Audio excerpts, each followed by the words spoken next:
Ya Rasulullah, salamun alaik, ya Rafi'a syani wa daraji. Kulihat zaman kebodohan menyenangkan penghuninya. Betul ya. Zaman kebodohan menyenangkan penghuninya. Zaman kebodohan ini, ulama ni tulis zaman kebodohan, zaman kepintaran, zaman keceriaan bukan suka-suka dia. Memang Nabi bilang sebut era. Era akhir zaman ada satu namanya era kebodohan. Dia ada era khilafah selepas wafat Nabi. Kemudian era raja berdinasti. Bani fulan, bani fulan, bani fulan. Kemudian era penjajahan penaklukan. Semua kata lebih ke fiqh taulat semua ada dalam babnya. Era penjajahan dan penaklukan. Perancis takluk sana, Jepun takluk sini, semua nak takluk. Atau bermula dengan raja-raja yang kecil-kecil. Ada raja tak sampai empire besar lah. Raja-raja Jawa, dia nak tadbir dia, nak takluk dia. Raja-raja Melayu nak tadbir dia, nak tadbir dia. Semua begitu ya. Dia nak tundukkan dia, nak tundukkan dia. Kemudian datang lagi besar, makan semua sekali. Datang Belanda, datang Portugis, makan sama sekali ya. Kemudian lepas itu lama. Kemudian lepas itu jadilah zaman kebodohan. Dah kejuan kebodohan. Kenapa? Ibarat orang dalam penjara selamanya. Orang dalam penjara selamanya dah kena penjara, makannya dicatu, bajunya tak ada sembarangan. Keluar ke penjara, lepas-lepaslah sudahkannya. Duduk kat rumah ke, rumah kampung ke, rumah atap ke, pakai baju Melayu ke, baju kemeja ke, keluar penjara. Kalau beli baju pun mesti baju belang-belang, ada taruh nombor. Rumahnya mesti ada ruji-ruji begini. Begitu. Makannya pun pakai pinggan besi berbanting. Begitu. Pasal apa? Pada dia itulah budaya. Pada dia itulah budaya. Pada dia itulah kehidupan. Dah lepas daripada penjajahan, lepaslah. Still nak hidup cara penjajahan. Pasal dah enak. Pada dia itu yang bagus. Itu yang cerdik. Alamak. Sampai dah lupa cara hidup sebelum dia dipenjarakan. Itu zaman kebodohan. Dan bodohnya lagi apa? Betul orang bilang salah, salah orang betul. Allah. Dan kita dalam era itu. Kita dalam era itu. Selepas zaman kebodohan akan tiba zaman huru-hara besar, malahim kubra. Begitu ya. Kemudian baru zaman Sayyidina Al-Mahdi. Itu era-era. Itu era-era. Kita belajar akhir zaman disebutkan. Ulama bilang apa? Zaman kebodohan menyenangkan penghuninya. Orang hidup dalam zaman itu senang, ayem. Bahkan sebutkan zaman bapa kita dulu sempit, susah ya. Zaman kita, zaman susah-susah dulu, sekarang senang.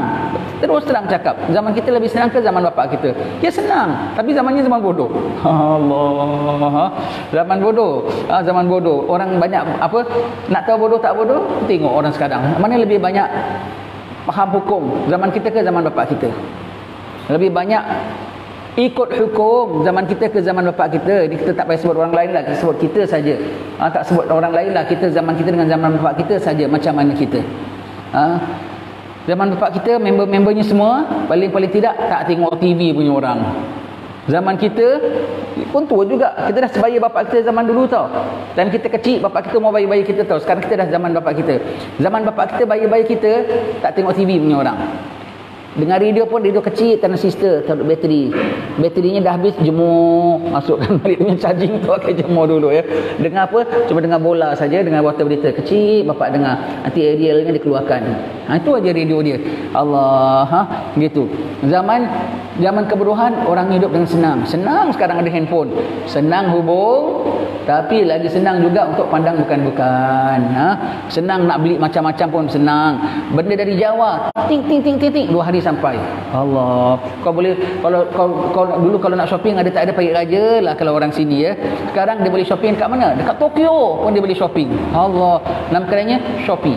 Begitu ya.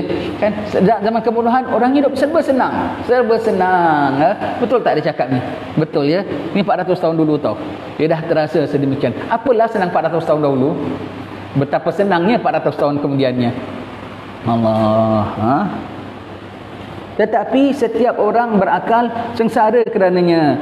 Allah, macam mana nak berteras? Macam mana nak berteras? Pergaulan dah bebas. Macam mana nak berteras? Segala maksiat ada di hujung jari. Jangan kata berteras pada orang, berteras pada diri kita pun susah. Macam aku nak banting ini handphone. Macam mana pula orang nak kontak aku? Tak jadi banting. Tak jadi banting.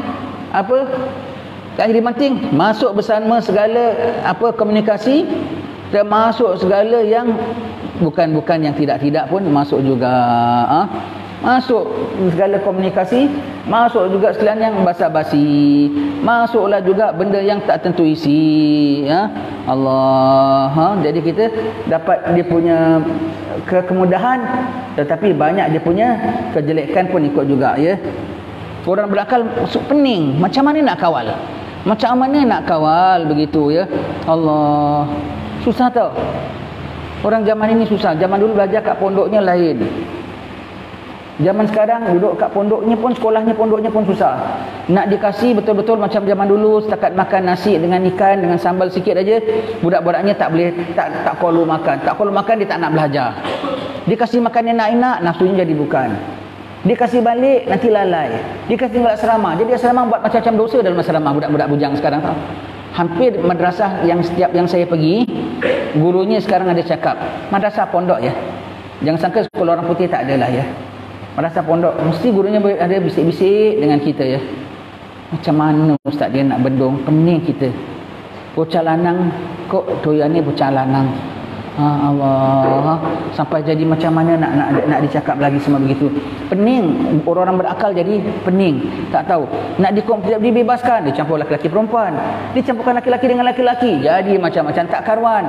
Alamak, macam mana nak diasingkan sendiri, nanti budaknya jadi gila. Nak dikasih campur bebas, mati akal, tak tahu apa nak bikin. Tak tahu apa nak bikin.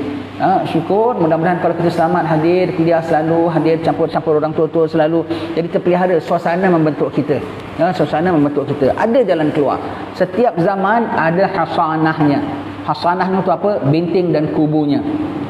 Di antara kubu ni kita potong cakap sikit bab akhir zaman ya, sebab disebut akhir zaman ya. Akhir zaman ada hasanahnya. Pada zaman Rasulullah, hasanahnya itulah Rasulullah menjadi kubu.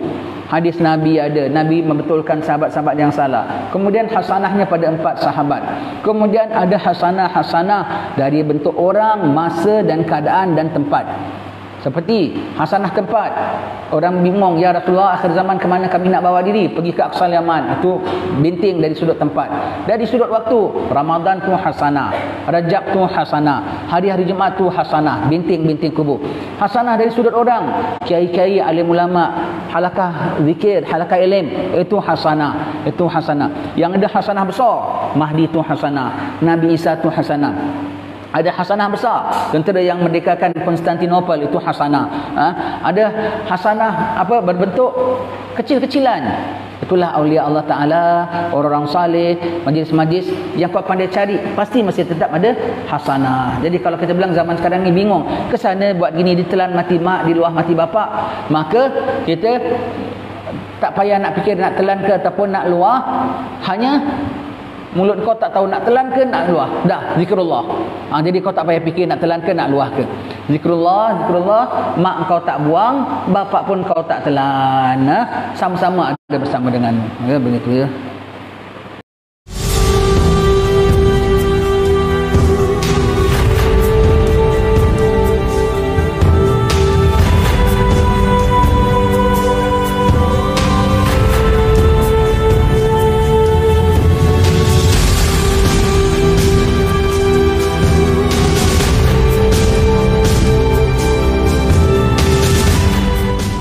Salawat salam tetap